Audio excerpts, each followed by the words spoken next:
11 years of recovery today, which is quite a mind boggle.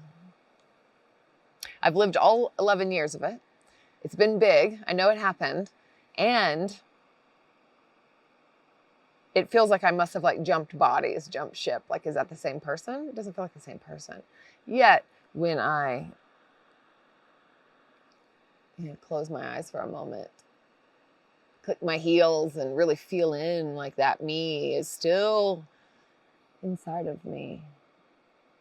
One of my many variations, renditions. And she would have never, ever imagined that life could be as it is today. I didn't want to be sober. I didn't want to get sober. I didn't want to be sober, like even intermittently. I wanted to stay high all the time. I would have if I could. Whenever I first drank at 13, it's like my life that I didn't realize was black and white turned into Technicolor. And I clearly remember looking up at the stars.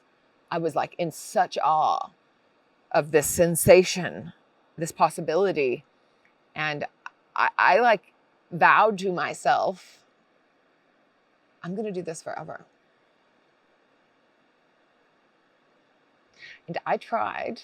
I definitely tried. I gave it my all.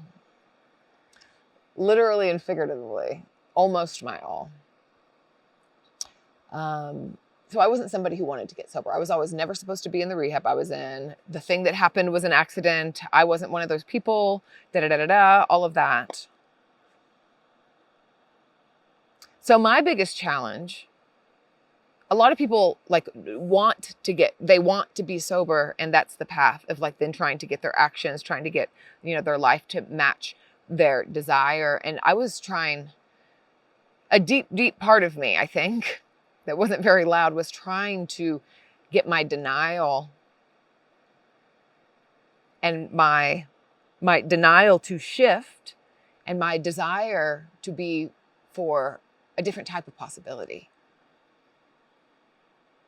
I was so stuck in a narrow view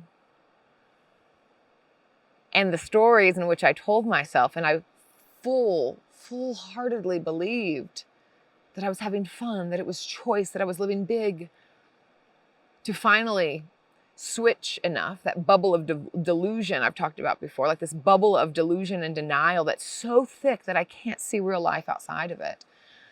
Like waiting for it to thin enough where there's some visibility beyond my story that I'm wrapped so tight in, to do something different. And, that bubble of delusion, and maybe you've been in it and can recognize it. Maybe you have somebody you love that's in it that doesn't realize they're in it. It's fairly imperceptible to the people that are inside. But it's about, that needing to have an opportunity for something different rather than running on that, that samskara, that cycle. And I didn't have something happen that was like, oh, now I desire a life of sobriety and freedom and possibility. No. I never wanted to get sober, but I finally admitted to myself, I finally recognized that I was going to die and I didn't want to die. So people ask me that sometimes, like, what did it, what finally switched? I'm like, I finally decided I didn't want to die. And for a long time, nobody was betting on me anymore, that I was going to make it. And a lot of people have been telling me that for a really long time, but I didn't believe it. I was like, get off my back. Everybody's over exaggerating. This is my life. I'm not hurting anybody. But in order to get me to to have a moment of reality, to have a moment of honesty, which was really far away from me most of the time. So that's where it began. So it didn't begin with the grand scheme of what life could be and all this possibility that I wanted to step into. No. It began with, oh, I can't do this thing anymore. So it began with needing to get away from, not moving towards something. And that's completely fine, whatever it takes. We are all on our own journey here. But so it was a freedom from. And often when we talk about, or a recovery from, and often when we talk about, like, I'm in recovery from drugs and alcohol, I'm in recovery from this behavior or whatever, whatever it is, that it's often in the beginning, it's a moving away from, but there comes a time when it turns and we begin to recovery towards, like, what are we doing with the space that we're creating? That's where the opportunity lies. And you don't have to know. You don't have to know, trust me. I had no plans. And another way I like to look at this sometimes is, I spent most of my life wanting freedom from. If I could just shake loose my parents' rules, the rules, the constraints of the job, the constraints of the relationship, whatever it was, just freedom from. That's what I was seeking. Freedom from my mind, freedom from inhibition, freedom from whatever it is. I was always trying to get away from. And then it changes. In recovery, it's changed to now it's freedom to. Like, holy shit. Nobody told me, but they did tell me. I just didn't listen. But like, nobody told me that it could be this good, that there could be so much space, that there would come a point where I spend my whole life really in this selfishness of addiction. And it's not like a moral selfishness. Like a physiological, biological selfishness is addiction. You're stuck in survival mode, like stuck in a survival. Like that's all it is. And like the want becomes the need, and the need becomes anything it takes to continue to feed that hungry ghost inside.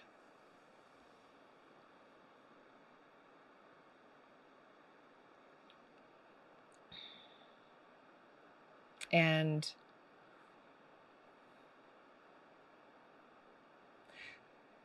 so, a lot of addiction is spent in the self. Self. We take ourselves out. Addiction, separation. We separate ourselves. And then through, continual living in this way, all of the connections and all of the different angles in which that manifests are severed.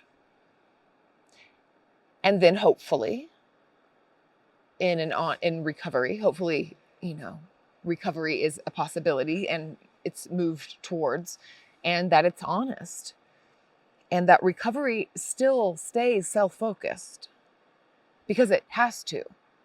Like, we have to turn inwards, learn to begin to turn towards in a tender way, and pick up the shards and pick up the broken bits. It's all still there. The wholeness is all in there, but they might have, they're severed. It's been thrown like confetti. And we begin to make a mosaic and bring all the pieces back together, reimagined.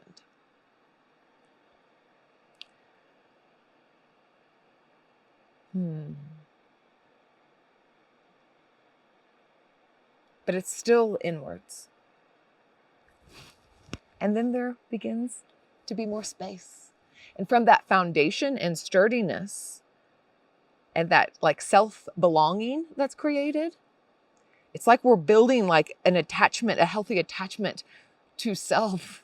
And then we can begin to turn outwards, to turn the attention, to turn the devotion out and begin to widen the belonging. of relationship,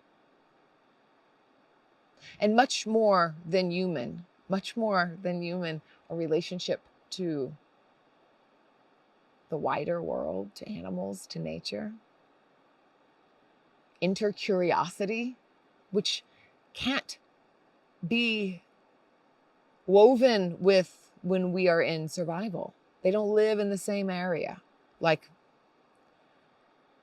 neurologically. Intercuriosity, interwonder, interdelight. Like, the ways in which I've been able to turn outwards that I couldn't have fathomed earlier, like all the things I didn't see, I had no space for. And now, I can notice I'm stuck in my head. I'm thinking about something. I'll go outside for a walk, and all of a sudden I'm like, I wonder what that bird is. I wonder what this plant is. I actually have my little, I have a little wildflower book right now. I've been identifying flowers, and this wonder and awe is medicinal, and it's about turning ourselves outwards. The where we place our attention makes our reality. It makes our world, it makes our life. Like, what are you paying attention to? I heard the other day somebody speaking on a podcast, and they were talking about being distracted when they're walking, when they're at dinner table or whatever it is, wherever they are, but we're not there. We're in this trance of something else. And beginning to, when we recognize, she was saying that when she recognizes that the attention is gone, to say, who am I serving? Like, who am I devoted to? Because Mary Oliver says attention is the beginning of devotion. What we lay and offer our attention to is devotion. So when we're at dinner with a friend and we're thinking about work, we're not devoted to our friend. We're devoted to work. And I think I like it when it's put in that words, what am I devoted to? Because typically you're like, oh, no. Look around, like, this is what matters. And I think in addiction, in a long-term addiction, there's still devotion. And it's likely to something that we don't want it to be. All the attention, it sucks the attention. So when we get the opportunity, to put a different sort of attention towards ourselves, may we do that wisely and skillfully and build that foundation enough so that then from that space we can turn it outward, because damn, it is a beautiful, beautiful world that I really think is just waiting for us to turn towards it. And I imagine that it likes to be seen, that it appreciates it. Often I'm like complimenting things. I'm like, oh, look at you. And I imagine that, the tree is flattered. I heard this quote the other day as well. Maybe the trees and the rocks like looking at you too. I like this idea, this animist idea. And there's so much to explore. There's so much wonder. Even in my reading, gosh, I was like devouring self-help books, like, all of this for so long, for many, many years. And now I've really entered in so much fiction. I want to learn about other things. I've been listening to a podcast about the Civil War, like a 26-part podcast. And I want to learn about Roman history and, things related to the world. Wider, bigger. And as I, widen the breadth, I can recognize in hindsight how life was very small. And have a lot of gratitude for it as well. And honestly, I think gratitude, that word, feels overused in so many ways. And gratitude for this, this journey, I don't know if it does it justice, but I hope that my presence does. And I hope that my joy does. And I honestly don't take enough time to pause and to reflect. I do get very absorbed in life, which has two sides of a coin. But I'm glad to stop today and to really reflect, to really think, to feel, because this is a big thing. This is my proudest thing. And it's so easily could have been otherwise. But this is what it is. This is what it is right now. And I feel full, and life feels possible. And I know that I know that it's possible for others. And I also know that it feels impossible so often.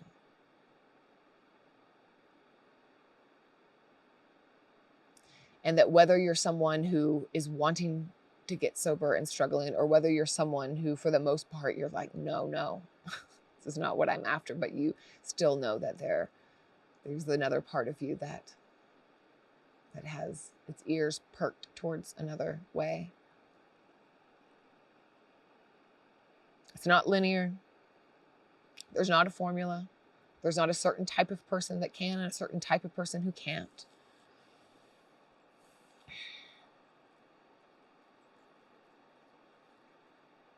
It's so unique. And we make our own ways in a zillion different paths and find a zillion different types of aliveness, of reimagining, of re-belonging. So I hope that you have a little bit of hope, and whether that's for you or for someone else who's struggling, that it is dark, very, very hard, and it's absolutely worth it.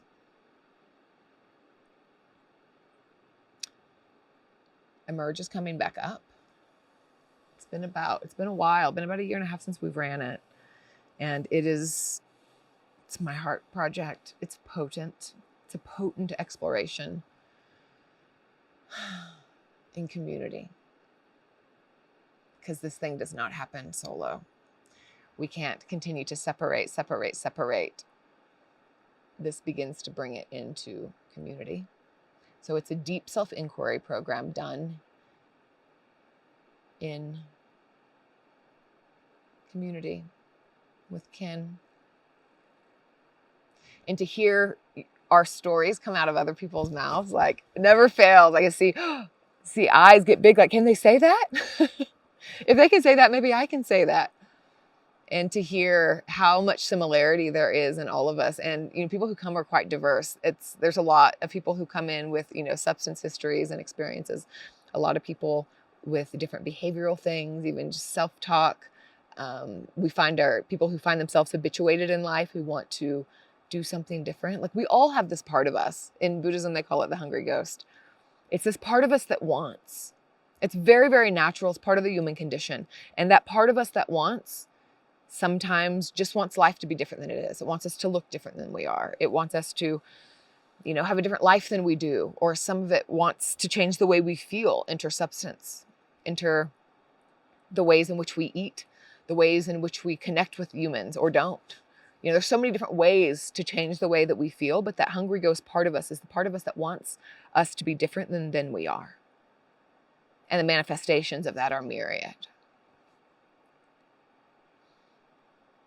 And Emerge looks less at the what, more about the why. We look through the lens of neuroscience, of Buddhism, of yogic philosophy, modern psychology, trauma lens, and we infuse it with a lot of joy. It's a beautiful exploration, and if you're interested, don't let money be a deterrent. I do have scholarship funding for this. We offer a few full scholarships, and we also can offer partial scholarships and discounted rates. I totally get it that often in these journeys, we don't have our finances together. That's something that comes later. So I get it. I get it. I've been there. So scholarship application in the link somewhere. And it's also in the FAQs on the website. If you're interested in joining, it's going to be beautiful. It starts the end of October and we run through the beginning of the year. And it's something special. Something special. And it's a devotion to self of taking the time, taking the attention and turning it towards to build that sturdy foundation so then life can get big from there. Okay, that's me. I'm going to continue finishing my walk with my mama and my two furry sister doggos, which has been a total blessing in my recovery, getting to reconnect, getting to love and adore these beautiful woods. I'm at Piedra Canyon right now outside Pagosa. Spent all summer here. It's been a joy. So that's all. That's me.